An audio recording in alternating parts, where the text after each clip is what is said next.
Good afternoon, everyone. My name's Jodie McMullen. I'm the contract specialist with Council.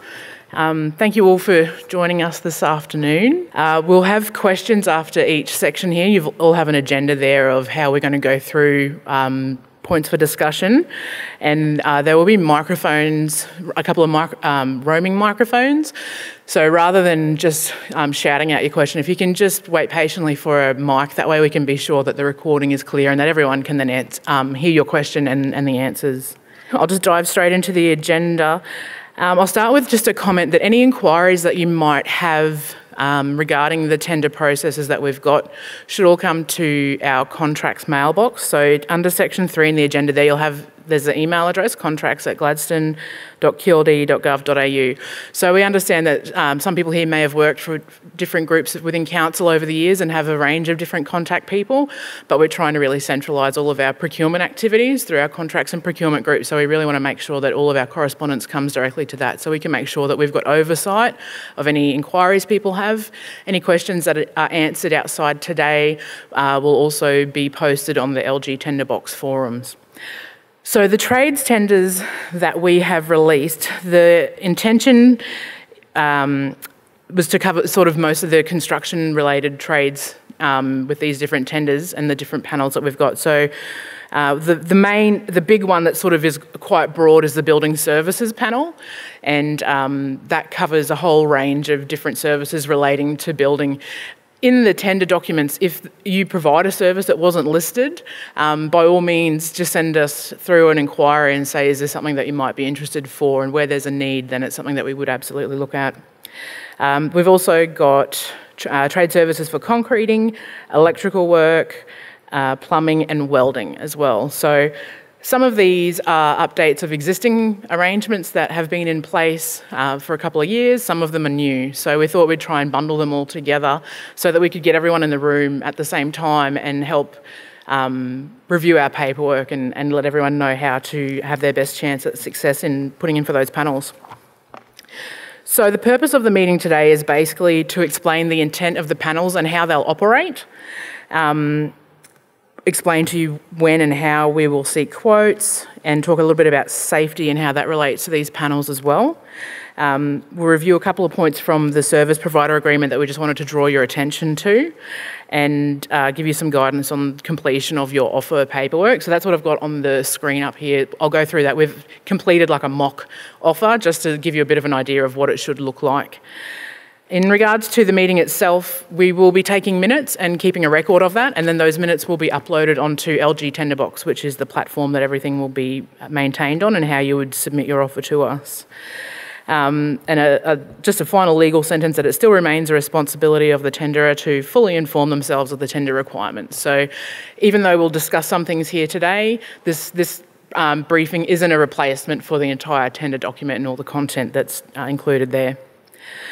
So I put a little bit in there about LG Tender Box. LG Tender Box is an online platform that we upload all of our tender documents into. You then go and download those, complete your offer, and then submit them to us via that web portal.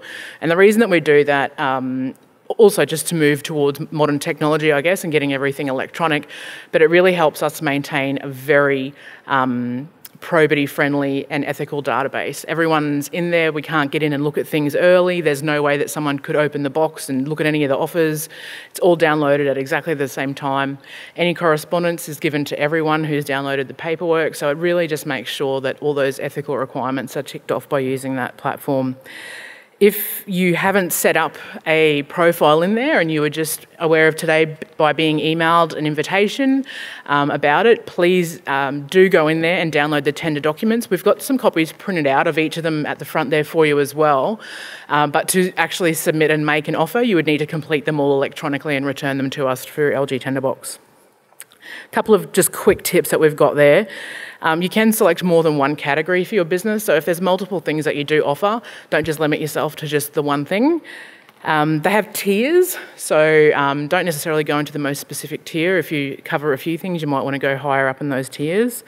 And probably the biggest tip that we have, and this goes for all of our online communication and platforms, is to have like a central email address that you use for those, so like an admin@ or info@, just to make sure that if someone goes on holidays or someone leaves the company, the requests don't just start going into a black hole, because we've had quite a few people saying, oh, you didn't tell me about this, or I didn't know about that, and it's because they've had some, Joe Smith and that person's away or sick or whatever, and they don't get made aware. So that's probably our biggest tip there, is to make sure that that's up to date.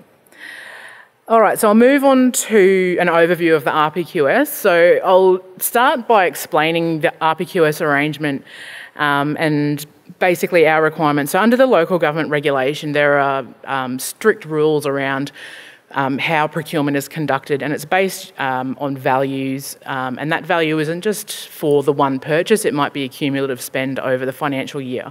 So we have really strict requirements in that respect, and about how many quotes we need to get and how it needs to be advertised and all of that sort of thing. An RPQS actually qualifies us for an exception under the Act. So it means that our quoting process can be much more condensed, doesn't need to go out to the open market, and we can just go to one or two people or just the one person if we want to as well. With what we're setting up here, and every council uses these arrangements a little bit differently depending on their own procurement structure and how they've set up the business component of the council. But our intent is to utilise these. They are designed for low value, high frequency purchases, so things you're buying a lot that don't cost so much each time. And keeping it in mind too, like some of our capital works projects are up in the multi-millions of dollars. So when I say they don't cost much, it might cost much, a lot to a small business, but it doesn't compare to those massive projects.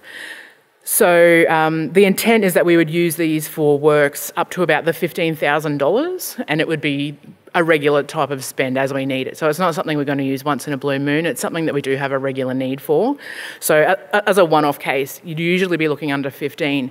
But in saying that, we do intend to utilise this higher than 15 with like a refined quoting process. So it depends on which panel and how much. Some panels obviously will have more fixed and structured rates that would apply, whereas others might have very job-specific pricing and that sort of thing that will apply to it. So depending on the complexity or risk associated with a job, we would send you like a condensed quote document, which is basically, here's our description of the job, basically what's your price and your program, how long it's going to take you to do it. So that's not going to be used all the time. If it's a small job like, hey, we've got a flickering light down here we need you to fix, it's just going to be a phone call type arrangement. It's not going to be we need something in writing for you to give us. And that's why these are all designed with like a schedule of rates attached to them, so that it's just like an hourly rate or whatever, or parts plus markup. And yeah, as I said, if we do go out for quotes, then submitting the quote is going to be a much quicker process. For anyone that's been asked to quote for us at the moment, we have taken your feedback on board, the feedback being that it's quite an onerous process to bid for a project with us. So we're trying to really reduce the amount of paperwork and the time that it takes for you to put in for bids, because we don't want to discourage people from working for council because it's going to take them half a day to put their quote together.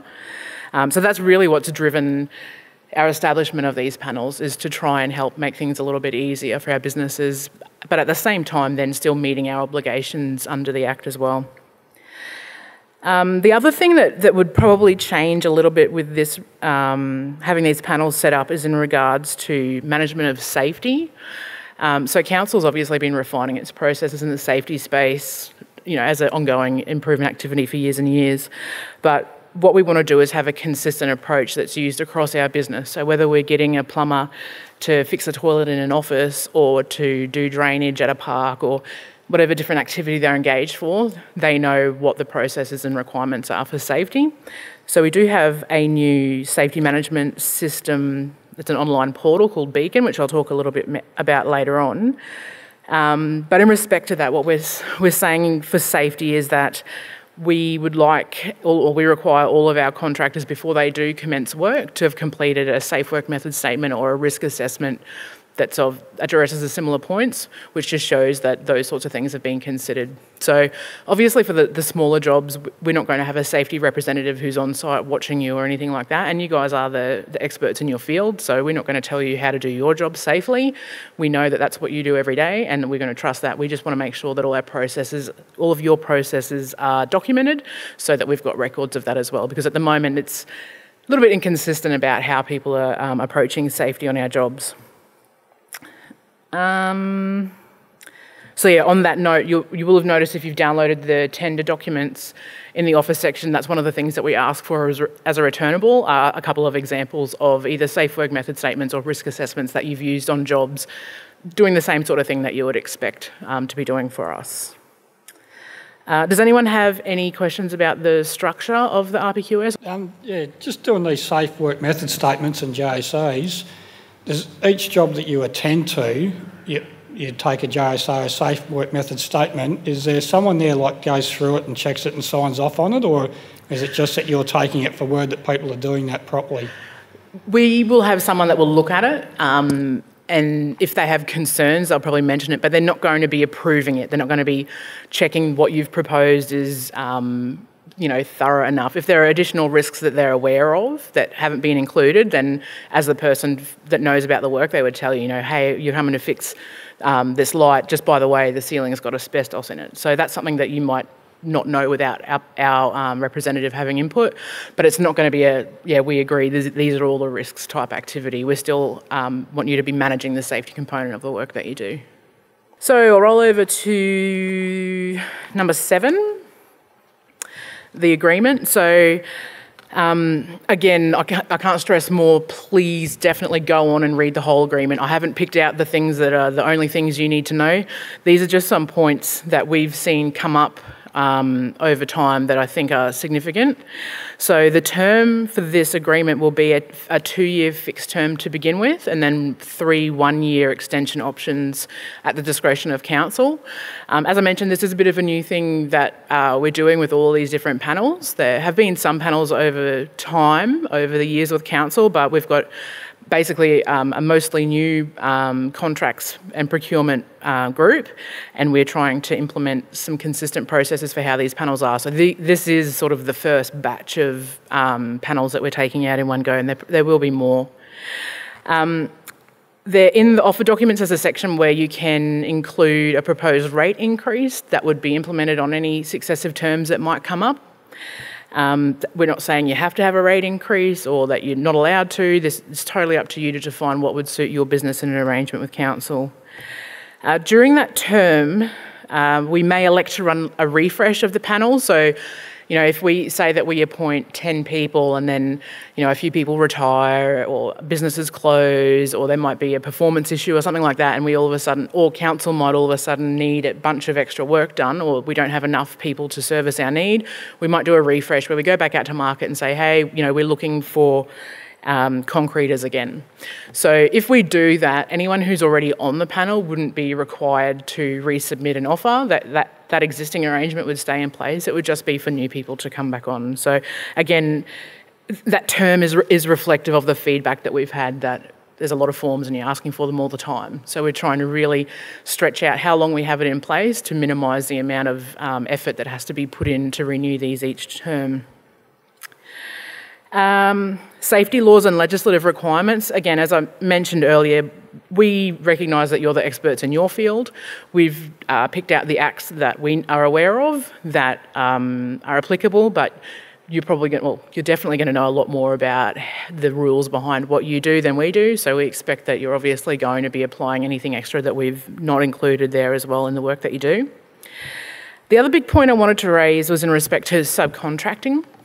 So where you don't have a skill and you require another contractor to come and do that to complete a job, we're 100% behind you subcontracting work to be able to do that.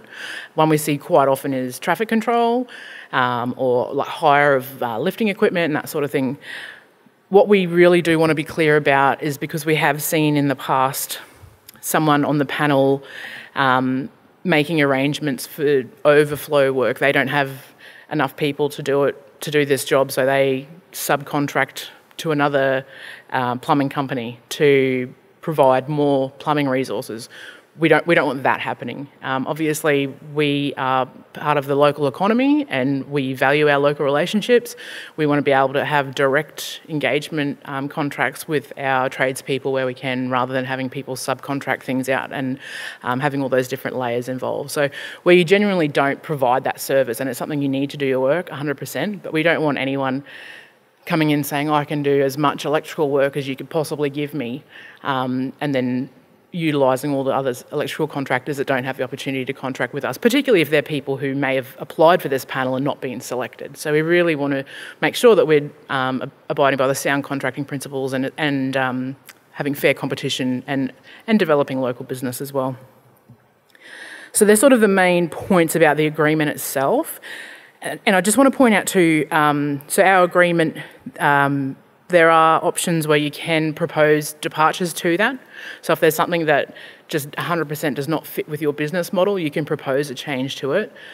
In the returnable section, the offer, I think it's section 3.13, you can include those things in there. I would discourage you against doing 4 pages of departures. Obviously, that sort of borders on rewriting the agreement, so that's not going to be looked upon favourably. Generally, with these sorts of things, we get consistent requests for a certain bit to be changed or whatever. So the most important points are really don't write any proposed departures to your terms somewhere else in the document where we can't see it.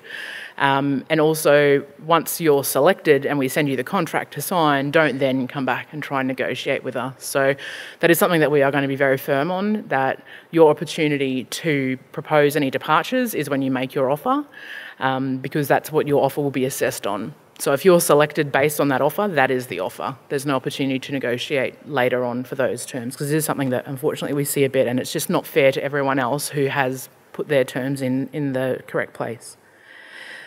Does anyone have any questions on the service provider agreement or terms or anything like that? Yep. When you say departures from the specification, in the agreement, there's quite a lot of mandatory requirements. So can you have a departure from a mandatory requirement? You can propose a departure to any term that you like.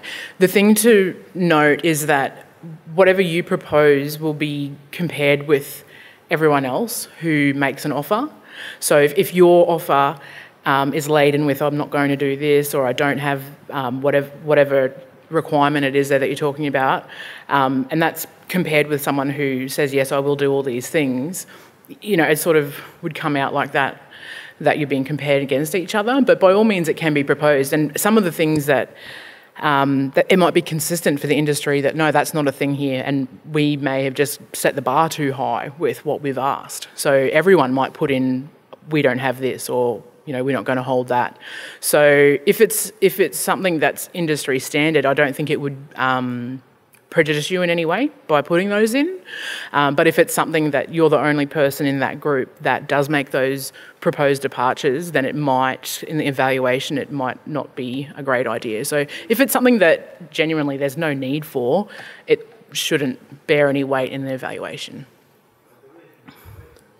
When you say mandatory, you say that basically that's the end. If you don't fill out that mandatory section, then the tender will not be evaluated. So in the section 3, so I'm actually, that's on the screen at the moment, I'm actually going to go through that document front to back, because historically, like we're talking about a lot of small businesses here that don't have a huge amount of administration resources. So we've actually completed like a mock type submission that meets the conformance requirements so that everyone can see this is what needs to be in there.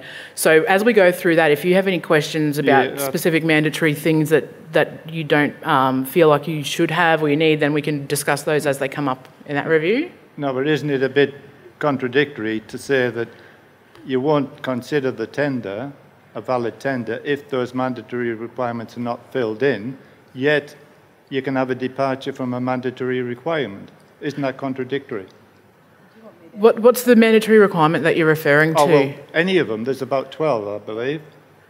As in fill out this section? Yes. Yeah. So what you're saying is here, submission, and yet the mandatory says... Oh, yeah, no, so these departures are directly in relation to the proposed agreement. So this isn't a departure to your offer, this is a departure to, there's like I think it's about 12-page agreement that has all of our terms. So when we're talking here about departures, it's only departures to that agreement that we're looking to accept. As far as the Section 3, the offer, all of those fields do need to be completed. Some of them might be not applicable, particularly like where it's asking for company directors' names if you're a sole trader, for example. That would just be a not applicable completion.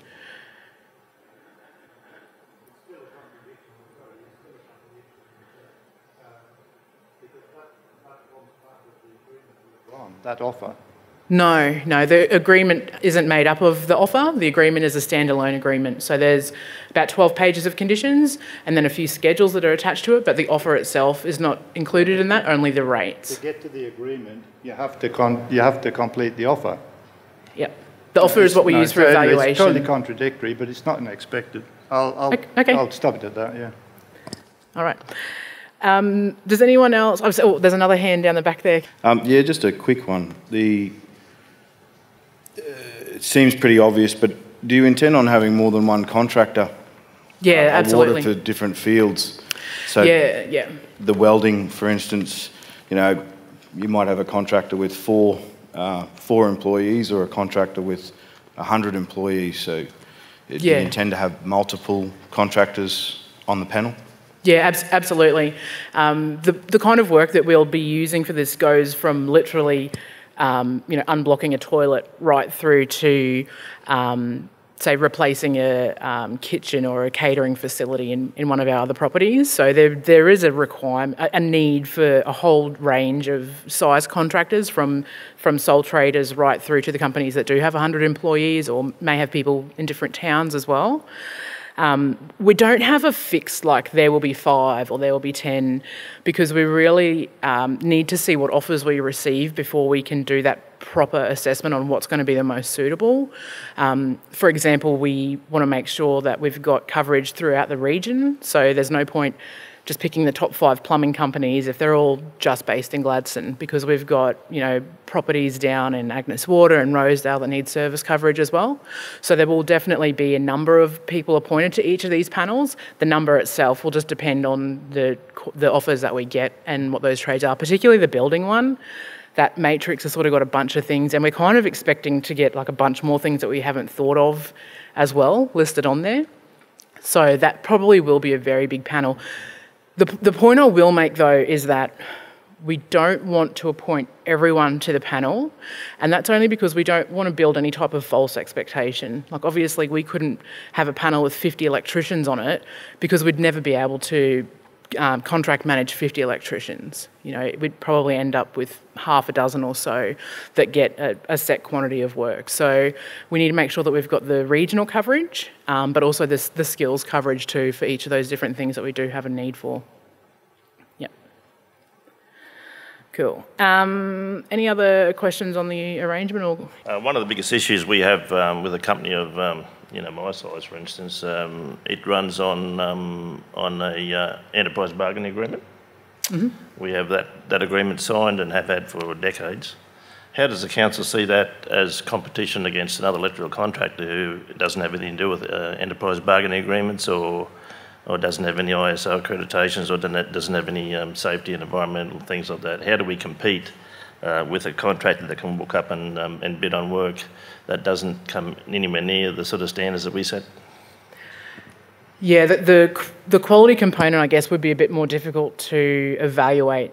The EBA side of it hasn't really been addressed with this trades tender, and I'd probably go back a little bit to the scope of what we're intending to actually procure under these panel arrangements. They typically will be smaller jobs.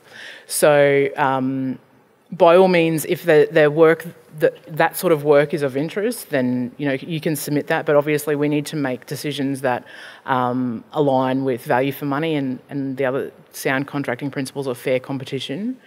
Compete is if we run the company under 2 EBAs. Yeah, right. One for the broad construction industry, and that's where we are. Mm-hmm.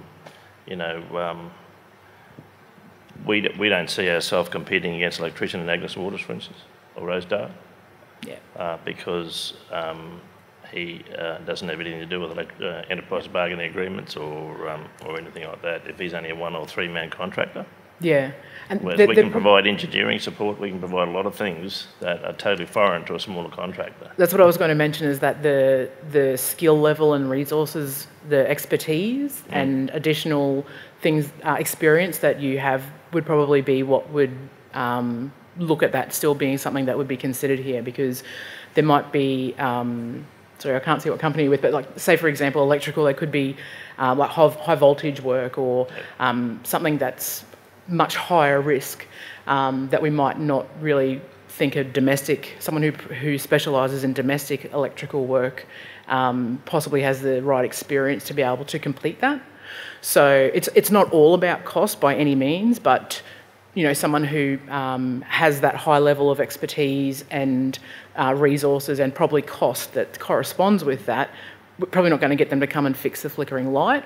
But if we're talking about laying cable for a construction or development project, that, you know, that might be a different thing as well. So in saying that, I sort of refer back to the component earlier where we talked about the jobs that would be over 15. So the $15,000 amount comes from under the regulation. Anything under that is classed as a small size contractual arrangement.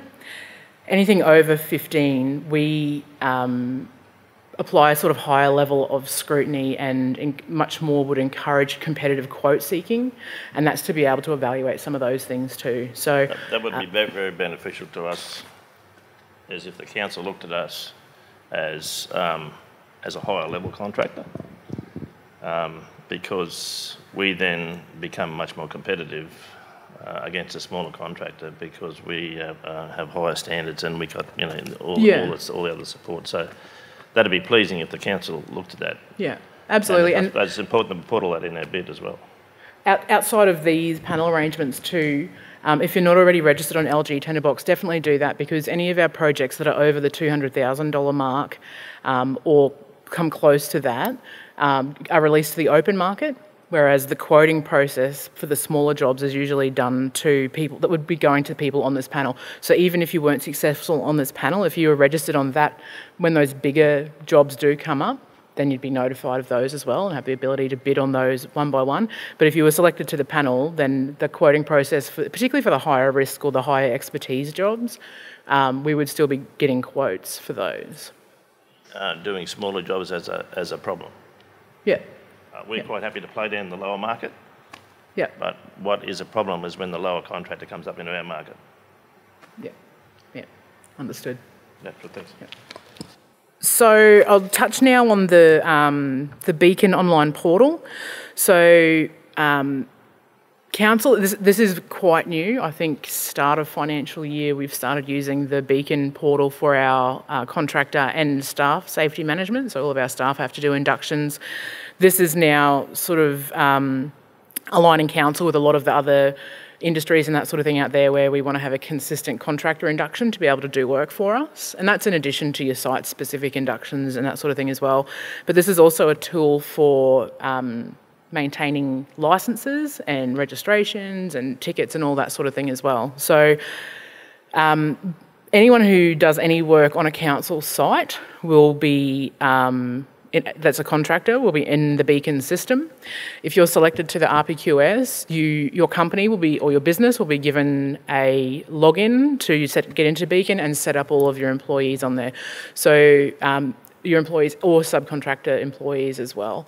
So if you submit your offer with key personnel on there and at lists they've got this licence or that ticket, then this software, online software, then would track that as well. So it also tracks things like your insurances and that sort of thing to make sure that everything is all up to date throughout the term of the contract. That then allows the person who is employed for you to then go onto the site and do it, do the work straight away. So rather than if we were appointing someone that's not on a panel to do the work, they would have to then, before they could do the work, go through all this process of setting up. So that again is something that will make contractors much more available to us to be able to get people on the ground quickly to do the work and still comply with that safety component. Still in the very early stages as far as implementation goes.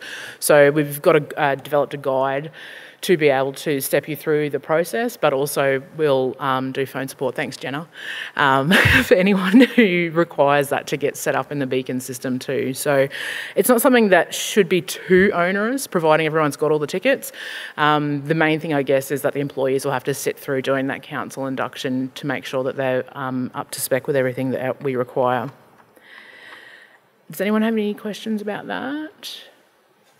I will just mention, if you are already registered with Beacon for someone else, I believe there might be a local industry who is registered with the same company. Unfortunately, that doesn't drag over to us, so you would have to register again with council. All right, so this is honestly the biggest reason that we wanted to get everyone here today, is to talk through the offer requirements. So I've got up on the screen the mock offer, and the first thing that we do when we get your submissions, when we download them, is a conformance check.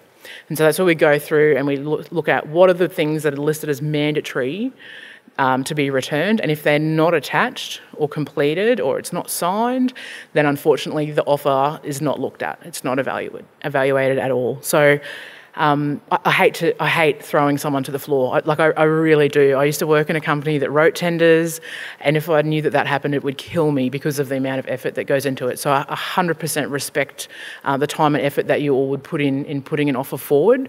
So I really wanted to make sure that we could go through this with you all there. And honestly, even after today, if you're unsure, just flick us an email and ask, because that one email will save you from potentially not getting considered.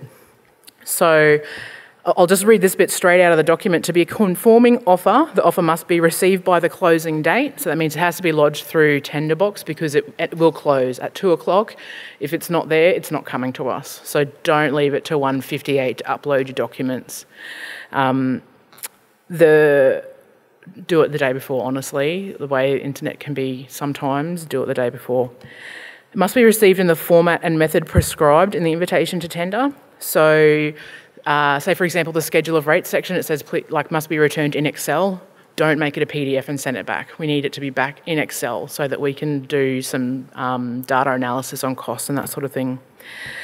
It must satisfy the requirements of clause, I believe it's 1.4.0. Sorry, there was an error in the referencing there. It was a bit of a formatting, my bad.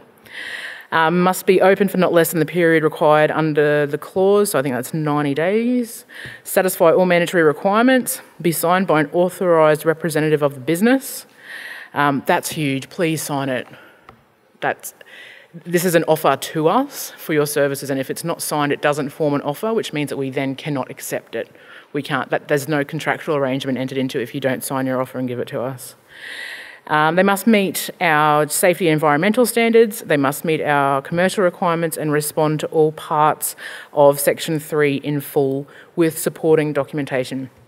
So a couple of common errors that we see is, as I said, the offer not being signed, all fields not being completed, or see attached written in things, and then having stuff buried. I'm not exaggerating. Sometimes we get 200-page submissions with all these amazing things, but if we have to go digging for data, it's an impossible job, particularly when you get 40 or 50 offers. By hiding stuff in those documents, you risk it not being seen at all. So I'll go over... Can I bend this? Yeah. Oh.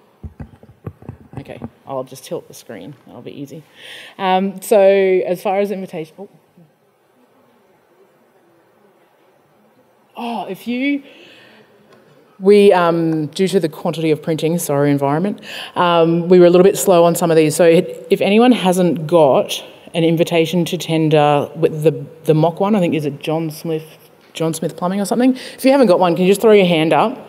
And if you were here early, you probably have one, but we only had about 20 printed. So that lovely procurement team will hand out some so that everyone doesn't have to memorise everything here. So make notes on here and fill it out. Cool. All right, looks like everyone's got one now. I've got it on the screen as well, just so I can talk through it and you don't have to go digging through pages. So this is the front page of your offer. I will just zoom in a little bit so we can see it. But Basically, when I say about the list of requirements, so when it says here, where is it? Respond to all parts of your section 3 in full and include all supporting documentation. Literally use this as your checklist. This tells you exactly what you need to give us. So if you go through and go, yes, I've done that, yes, I've done that, and you attach all those things, you're sweet. So there will be 5 attachments plus the offer. So 6 files at a minimum that must come through to us. Once we've completed our conformance and evaluation, shortlisted tenderers might also be contacted for some additional information. So you can include that with your original offer if you have it handy. So one that comes to mind is your insurance documents. So we ask for your policy and the insurer and all that. So if you've had to dig out your file to fill it in, you can just attach it then, and then you don't have to worry about us coming harassing you later. All right, so the most important thing here, down the bottom, must be signed and returned to us. Electronic signatures are preferred because they are a little bit more firm, but you see all sorts there. So as long as it's signed and it has someone's name in there, happy days. The second page is really just a bit of fine print, so I'm not going to go through this in line-by-line detail. Please do read it all, though. There's no sneaky, you must give Jody a Mercedes if you get a contract type clauses in there. The other point, as outside your general acknowledgements, is just about your financial viability. So obviously we would prefer to be doing business with someone who's able to pay their bills and can service everything there, but we aren't paying anyone in advance for any work anyway, so I guess that's not a huge deal. So here we go, we've got some information now filled out. Is that big enough? I suppose you've all got it in front of you. What am I worried about? So the business name. So this guy here's got in John Smith Plumbing.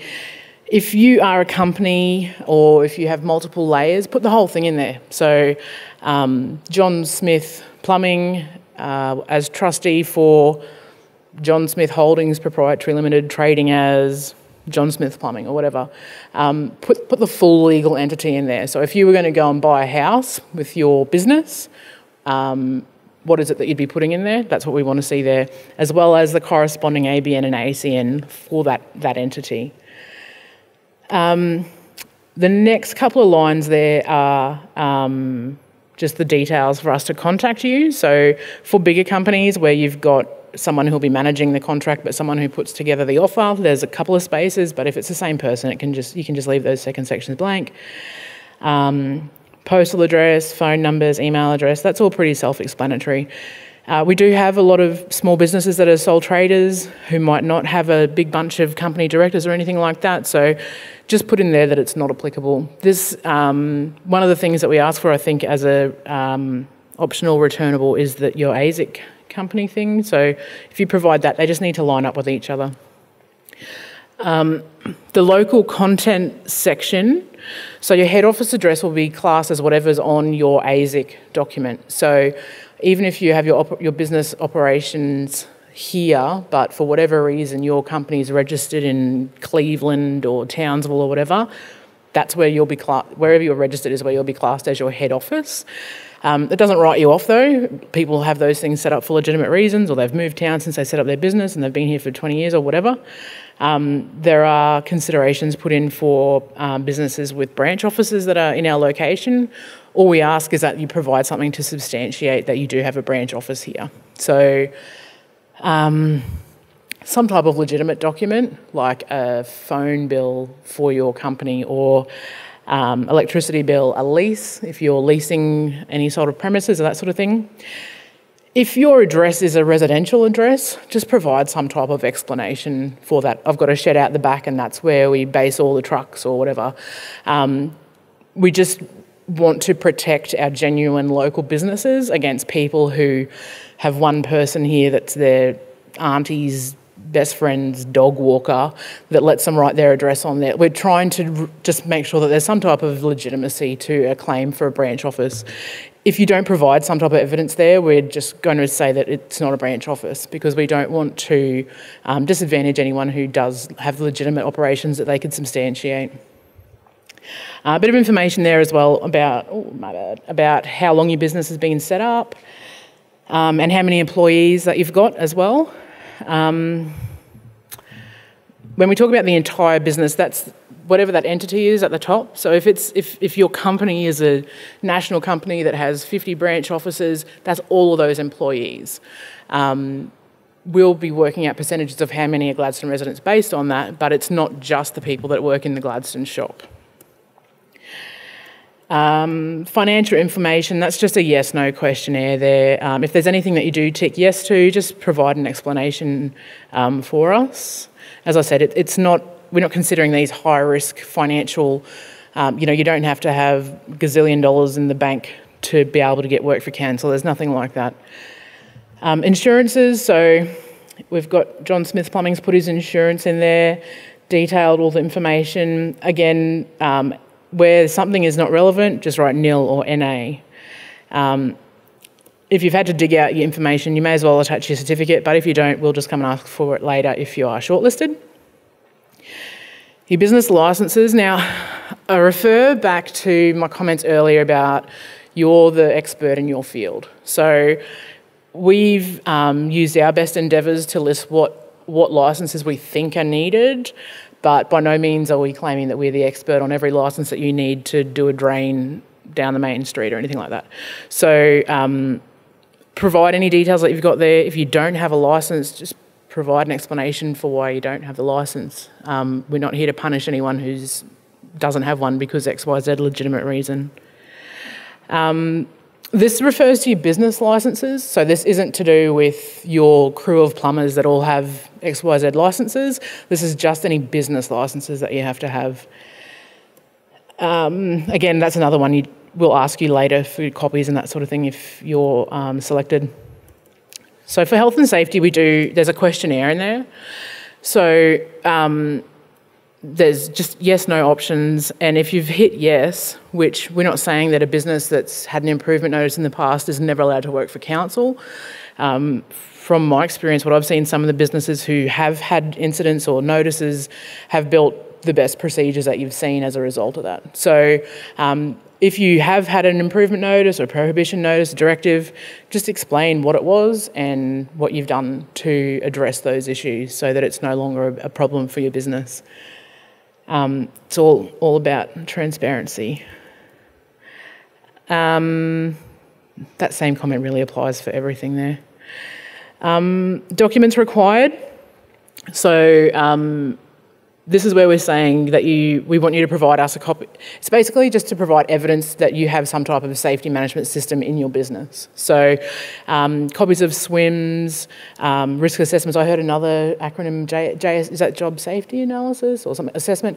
Whatever the animal is that you use, just give us some copies to show us that you're actively doing something and that it's not just in the folder in the cupboard that you attach whenever you have one of these. It's something that you actually use, job specific, with people signed onto it and actually active within your business. We've had feedback in the past about people who've had to spend thousands and thousands to get people to write these documents, and that says to me that we don't have a safety management system. So it's not about going and building something so you can get on council's books. It's about demonstrating that you have systems in place. In the attachments to this here, there are also some websites that might be helpful, WorkSafe Queensland and a few of those. There are templates available. So if your company doesn't have or your business doesn't have something in place already, go and check it out and just start moving down that path. Same sort of thing with the environment, with the yes-no questionnaire. It's just what have you done in the past and what have you learned if you have had any issues. So I'll cruise on down to the next one. Key personnel and resourcing. So the key personnel part, I feel like that's pretty self-explanatory. Who are the people on your job? Who are the people that are going to come and do this work or provide these services for council? What are their qualifications? How long have they had them? What I imagine would be the more daunting or confusing part will be the second part, which is the resourcing plan. This doesn't need to be some fancy document that's got 1,000 resumes attached and that sort of thing. We basically just want to get an idea of the scope of your business. So if you don't have 25 admin and accounts people or your own workshop, you're not going to be penalised for that. We just want to get a really clear picture of what your business actually is made up of. So basically just a list. So there is a sample one provided here. Actually, I might just cruise down to that if I can find it. So I can just show you what it is. And this isn't by any means a prescribed format. You can present it however you like, as long as it's clear. Where are we? Here we go, propose a resourcing plan. So there's an example there of basically who are the people that you haven't given us your key personnel details of already. So what supports do you have in place for your business? What plant and equipment do you have to support? You've said, I can do these things for you, and here's the equipment I'm going to use to do it. And also just a bit of a definition of these are the things I commonly subcontract. So this isn't saying that you can never subcontract any other work. It's just giving us a picture of what your typical activities are. For those bigger jobs where you might need to have a range of different subcontractors, you'd be able to provide those on a per quote sort of basis. And there's a contract condition in there around subcontracting is just subject to council approval. So that would just mean basically you'd need to define who your subcontractors are, what qualifications they've got, and then we make sure that we're happy with them. So after your resourcing plan, we want a couple of trade references. So this is the opportunity for you to define your core business. Basically, this is a capability of what you're capable of doing. We'll list all the different activities that you would be happy for us to contact you to do. Don't focus too hard on that, because the Excel attachment, that's like I think it's a capability matrix that lists each of the things. That's the one that I'd like to see you focus more on the exact things that you do, and add extras. If we've missed stuff, these are all the things that we can do. Worst that happens is we never use you for those things, but at least if they're on there, we know that you can do them for us. And then some trade references. So we really just want some demonstration that you've got experience working for someone who manages multiple jobs, basically. So rather than just managing, Mr. and Mrs. house owner, or Ms. and Ms. or whatever, that you've actually got experience dealing with like that portfolio type environment where you're doing multiple jobs for one person, and able to service the needs there. Also a bit of an idea on the value, so that we can sort of get a bit of a picture of what your operations sort of are like. Under your core business, you could put a summary in there if you like of, annual turnover in X bucket of range or whatever. Totally optional, not required. So I think we've asked for a minimum of 2. If you've got 15, give us 15. You can add as many tables as you want there. Same with your key personnel section. Just add as many tables as people that you want to be able to do work for us. Service capabilities, that's the capability matrix that I was telling you about. So add as many lines as you can on that.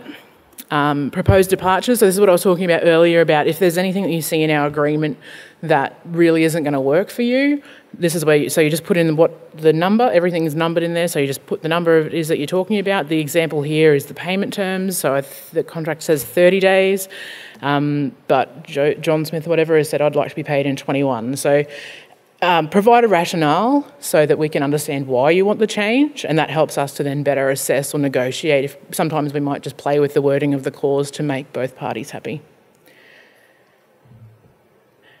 The fee proposal, so there's attachments for that, so we'll cruise down through this and see. So as I said, something legit as far as demonstrating your business. So what we're saying here is we want the company name on the bill. If you're a company, if you're a sole trader, that's fine. But if you can have your name there. But if you're a company, we want something to say this company pays for the power here, or that we want something that says this company is established at this address, basically, to justify the local.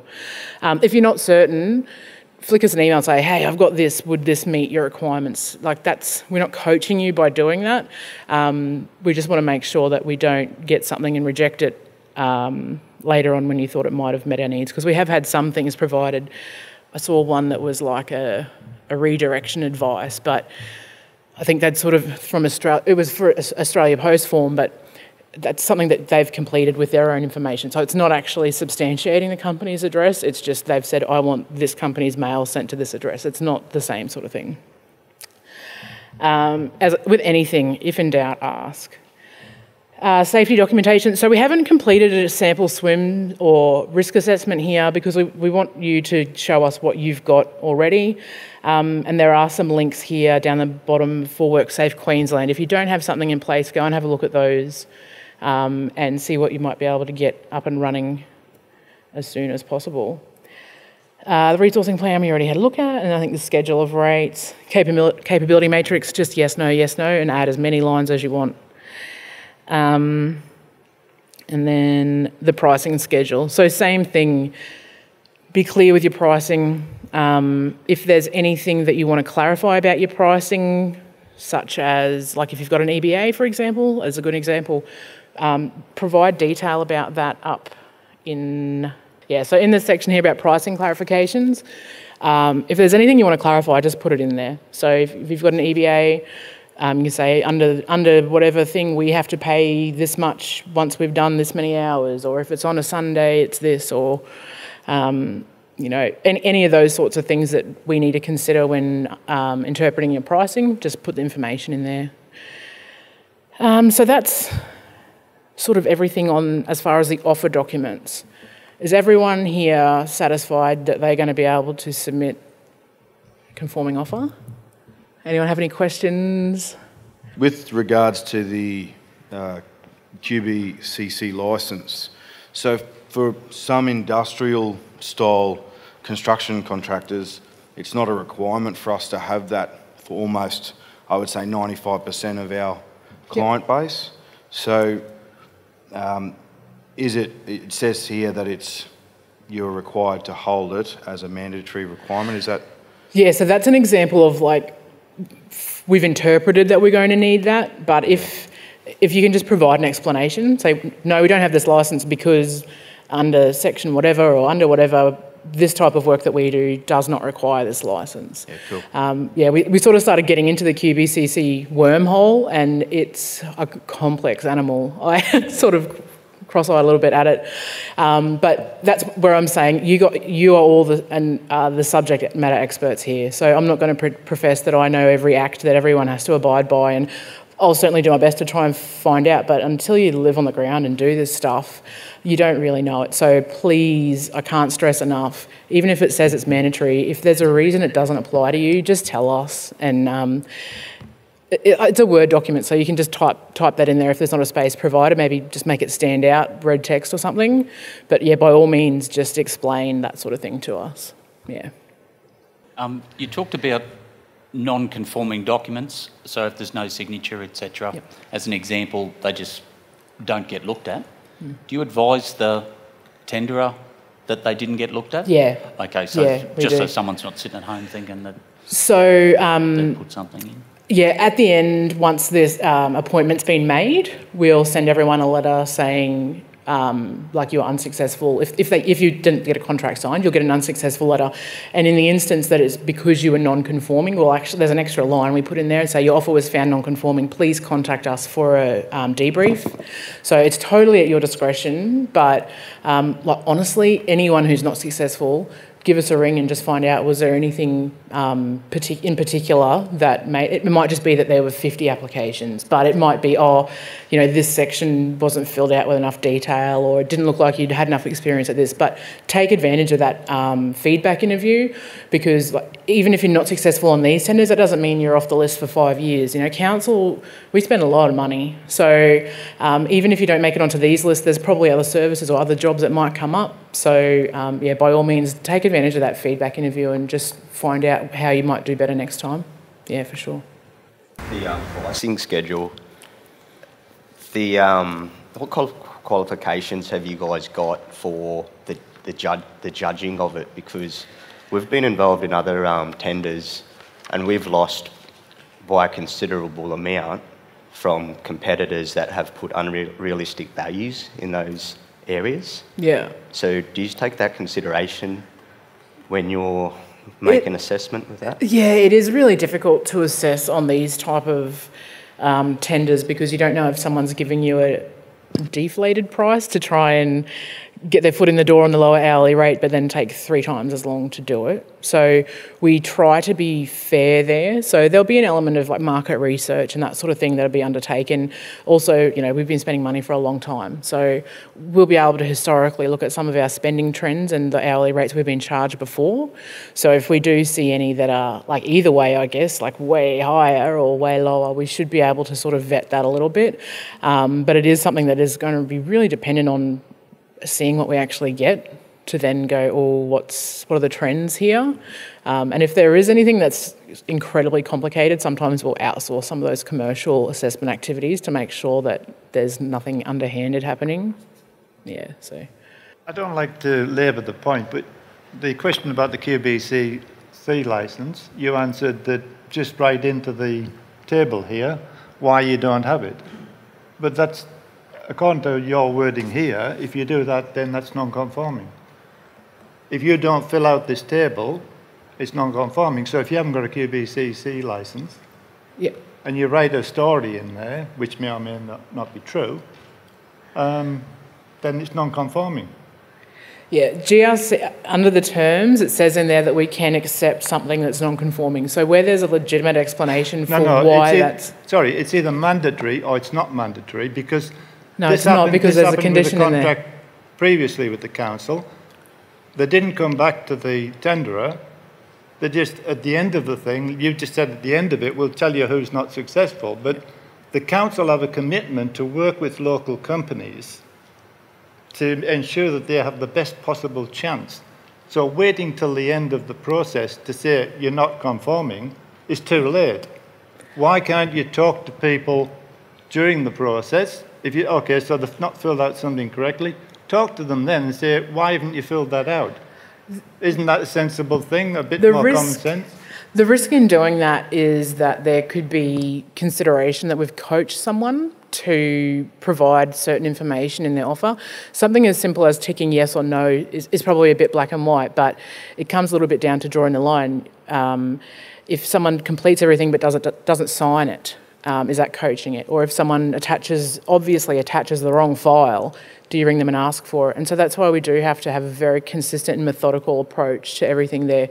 When I say that we could choose to accept it, if we get 20 offers and one of those offers says, oh, I don't have this QBCC because I don't need it, and that's 1 out of 20, potentially that person is not the one that we want to be doing work with us. Whereas if 19 out of the 20 say this isn't relevant to our industry, then it's an obvious conclusion that it's not something that's required, and we've made an error in saying that it was mandatory in the first place. So we try very carefully to not blur the lines of probity by providing coaching to people, but that's why we encourage people to be really transparent and give good explanations about I don't have this because, and explaining those things.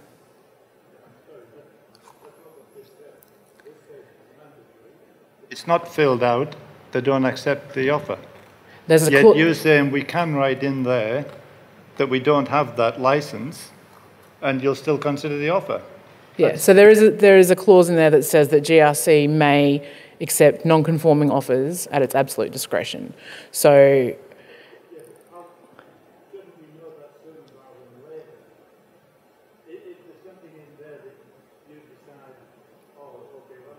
QBC, like, we'll accept that, but somebody else puts another mandatory one in, an excuse for not having it, and then you say, oh, we're not going to accept that. That's just, I'm sorry, that's ridiculous. It's either mandatory or it's not.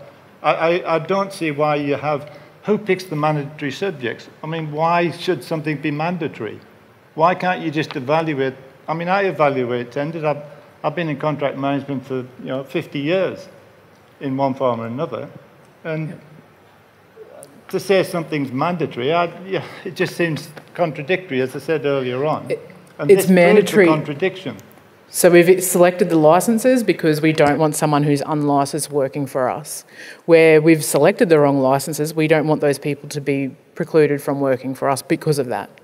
So that's why we have that clause in there, that we have our ability to accept non-conforming offers so that we don't just void the entire process if it turns out that licence not there.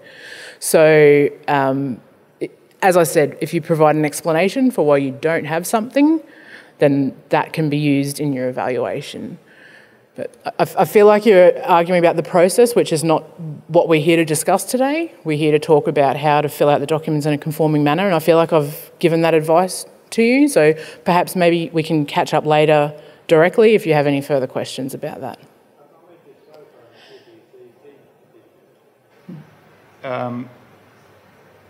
I actually contacted the company over an issue, and I actually have the licenses. But initially, they said to me, as a manufacturer, why on earth do you want a QBC license? They said to me, you're wasting your time, you're wasting your money. You don't need it. As a fabricator, I do not need a QBCC license to do work.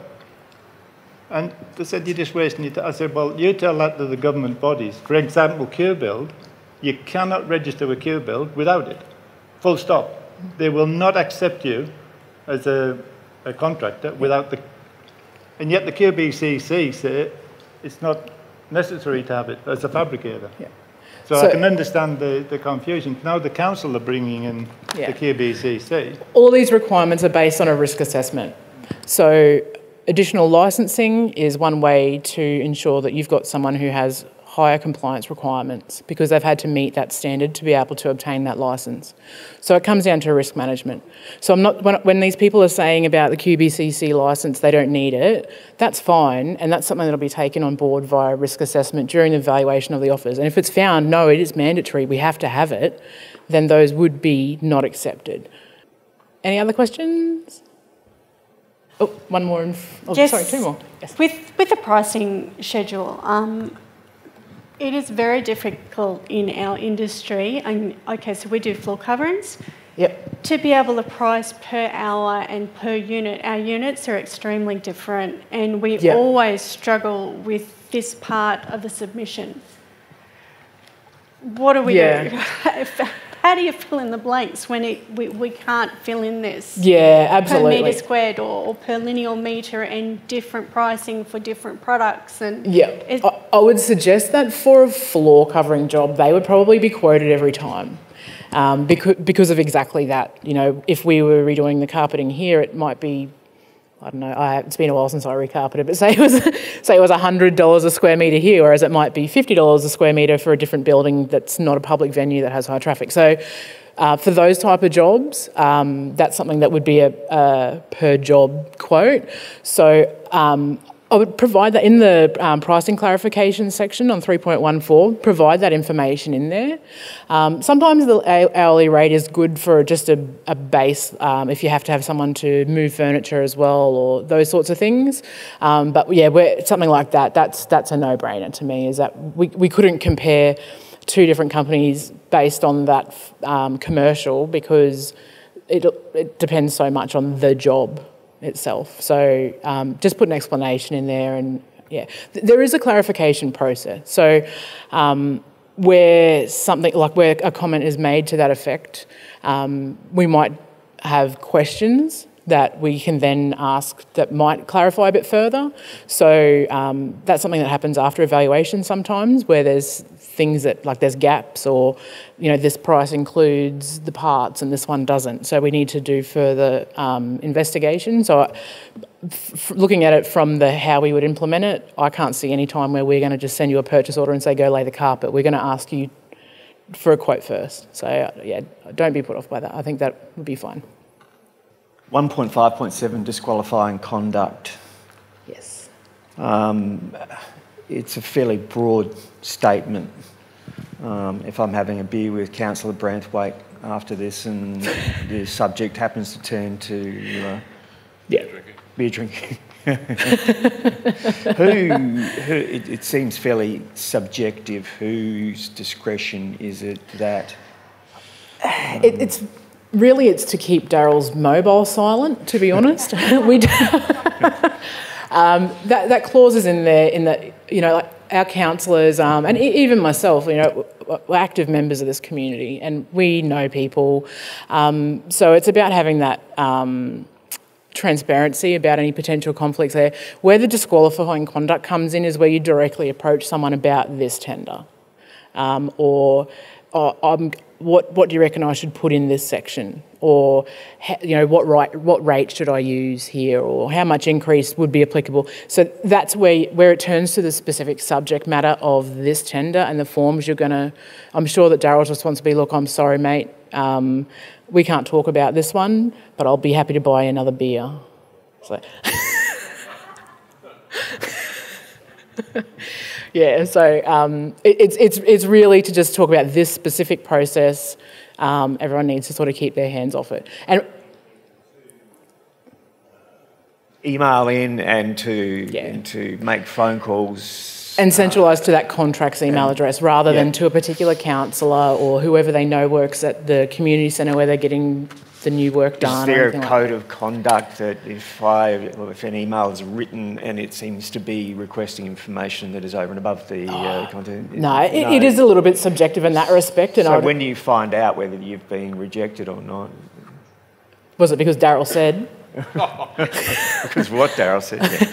Look, everything that we do is subject to the Right to Information Act. So anything in writing is certainly discoverable. Yeah. But we do have a very high standard there. And the point where we exclude ourselves from evaluation and that sort of thing, it's pretty low because we are very risk averse as an entity, and we generally, if I see a name on something that I used to play netball with their wife, like even to that extent, I'll declare that because I'd always err on the side of caution rather than having some aspersion cast against me. So while it is subjective, just basically don't talk about this work. Talking about generally business and whatever, like particularly with a councillor, that's their job, is to stay in touch with the needs of the community, but just specific tenders or quotes, that's where it's the real, don't talk about that. Yeah. Cool. Any other questions? I can see no more hands. We're heading towards a wind-up now. So the evaluation criteria against which these will be assessed. So you'll see there the breakdown.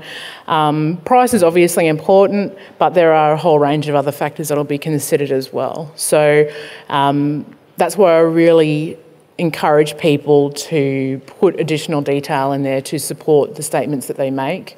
And particularly talking about your capabilities and that sort of thing. We need your offer to demonstrate your capability to provide us with the services that we need. So be thorough. Where are we? Does anyone have any questions about the evaluation criteria? No? No problem. The contracts process, so we'll download the submissions approximately 2:30. So as I said, we can't open the tender box before then. Please, as I said, please do it the day before, because we've had people that have, the internet's dropped out or whatever, and it's hard. You know, we don't want to accidentally allow someone an hour longer to get it done when everyone else had it done by that time. We do have to be fair across the board. As I said, the first check is for compliance, and then evaluation is against the weighted criteria. Once the highest ranked tenderers are selected, there's a bit further commercial analysis looking at projected spend and that sort of thing, and that determines the level of authority required to be able to endorse the award to particular vendors, and depending on that level it could have to go to a council meeting for them to actually make a resolution to pass it as well. The time frame we're hoping to achieve is that we'd have agreements out ready for execution and the last week in November, first week of December, and commencement from the 1st of January. So as I mentioned there as well, so when the agreements are sent out for execution, it'll be around the same time frame that we'd be sending the unsuccessful letters. So please do take the opportunity to get that feedback if you are unsuccessful. As someone who's worked in local business in this town for a long time, you know, I want to see everyone succeed as well. So I will give you honest feedback to try and help you next time. Any questions about the process itself? Yeah, I've just got a general question. In this town, there's a few larger companies that are foreign owned that are probably in this room at the moment looking at tenders. So they're foreign owned, they may have people that work here and they have an address that works here, but the majority of their money or everything just goes directly out of Australia and doesn't even get spent or put anything back into the region, except for a few wages. Is that being considered and looked at? There is a local content weighting that's applied, so there's that 10% in there that's mandated in the procurement policy for everyone. The reason there's no hard and fast, well, one of the reasons, bonus per se for a locally owned business is that even those companies that are owned external to the Gladstone region have employees here. So they are still contributing to our local economy by way of maintaining employment, leasing premises and those sorts of things too. So while it's not that 100% of the profits or whatever are staying in town, there are still economic benefits to those companies doing the work for us. So we can't exclude them based on the ownership or whatever of the actual company itself. So there is that weighted percentage there. So they obviously, that gives a bit of a leg up to our 100% locally owned businesses, but it's not a determinant at all costs or, but, you know, as the number one ranking thing. We still need to make sure that quality and cost are also considered. So it is really a holistic evaluation, which is why we've got those weighted criteria there, but 100% behind the local economy and supporting it how we can, and local business owners definitely are a really important stakeholder there. Yeah. Obviously with evaluations, the criteria have to be really objective. So we can't, as soon as you start blurring lines, things get a little bit difficult. So that's why it's very clearly objective as far as location and ownership and that sort of thing. The last section I had here was actually for general questions. So does anyone else have any just general questions about these tenders? No? I'll close with a final comment then. Actually, I'll close this first. So where is it? 3:20 p.m. I'll close the presentation relating to this briefing. Just one comment. Please register your business, if not already, on LG Tender Box, which is the one specified here. The other one is Vendor Panel. So Vendor Panel is our quoting system that we use for jobs under about the $200,000 mark. So that's where you have a select quoting process. It's not an open market. So anything that we do that's establishment of a panel or for a big job over 200 grand under the local government regulation has to go to the open market. So that's the LG Tender Box that most of you are probably already registered on if you've already looked at these documents. But get yourself onto a vendor panel as well. And the side activity that you could do to support that is also just flicking an email through to that contracts email address with a bit of a capability statement of your business. So if this is your bread and butter and this is all you do is this trade stuff, don't worry so much about doing that. But if you have, you know, your fingers in a bunch of different pies and there's a bunch of different services or goods that you can deliver to us, flick us through a capability statement of the kind of things that you'd be interested in doing for us and your business details. And that way, if you're registered on Vendor Panel, when something in that sort of category comes up, we can then invite you to participate in the quote as well. So as I said, local business is, you know, we want to keep as much money in this region as we can. So if there's local businesses out there that we haven't already connected with, we'd love to see you in Vendor Panel so that we can invite you to some of these quotes as well. And bear with us on the paperwork. It is a bit onerous for the one-off quote jobs that you do. But some of the things that we're starting to implement now, like that beacon system, once that's set up and you're established in there, that'll eliminate a bunch of the paperwork that comes with your quoting jobs too. So there'll be a whole bunch of efficiencies long-term with that sort of thing. But Vendor Panel, LG Tender Box, make sure you've got like an admin or an info email address rather than Joe Blogs, and make sure that you've got every category selected that you do work in. So if you do a range of different things, select as many categories as you can so you get notifications through. All right, on that, thank you all very much for coming, especially on a Friday afternoon. I know it's a huge commitment. We tried to keep it next to the light box in case anyone wanted to partake in their Friday afternoon activities. But we do appreciate your time. We know that for any business owner, to take a few hours out of your day is a big investment. So we look forward to working with you all very soon, hopefully. Thank you very much.